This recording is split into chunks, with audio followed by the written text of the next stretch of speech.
I just watched Superman Man of Tomorrow, and here are my thoughts. Superman Man of Tomorrow is the first entry in the new DC animated cinematic universe. These are all the movies here so far released in chronological order. Superman Man of Tomorrow is one of the best alien movies of all time. I believe in DC animation. You all know, if you've seen enough DC animation, when it's peak, it is absolute peak comic book media. James Gunn is writing and directing Superman Legacy. If he doesn't adapt Superman vs. the Elite or Superman and the Authority, he should just adapt Superman Man of Tomorrow, because it perfectly captures the essence of Superman. He's basically the reflection of the best attributes of mankind.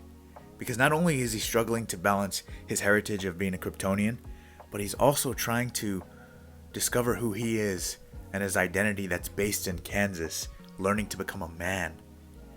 His hope, his heart, his optimism, his idealism, it's all expressed here. He learns not to dwell into the past because that can be one's way to lose their path.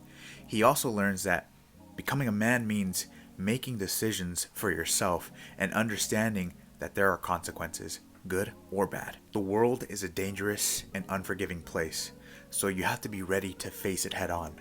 Also, smart power moves are when you take power away from the wrong people. I love that he learns all this through his parents, his family, people that could be considered smarter than him, and also through his internship at the Daily Planet. I love that they established that aliens or the other are terrifying, and Clark has grown up with that fear in relation to xenophobia. It's very relatable. That's kind of the immigrant experience, but he disproves all that with his pure intentions and teaches them all that they don't hate aliens. They're just scared of what they don't understand.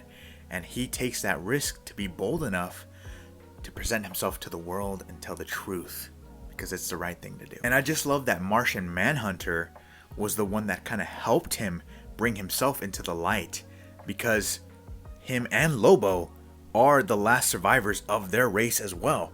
So they relate with Superman, and I just feel like that would be such a fascinating way to incorporate that relationship to live action. I hope James Gunn does that. Yes, Superman is technically from Krypton, but even without his powers, he's Clark Kent, and he's from Kansas, and he comes in peace. It was also so cool to see that Batman-inspired Superman's look. All the characters were done justice, the fight scenes were raw, and this was my favorite portrayal of Parasite.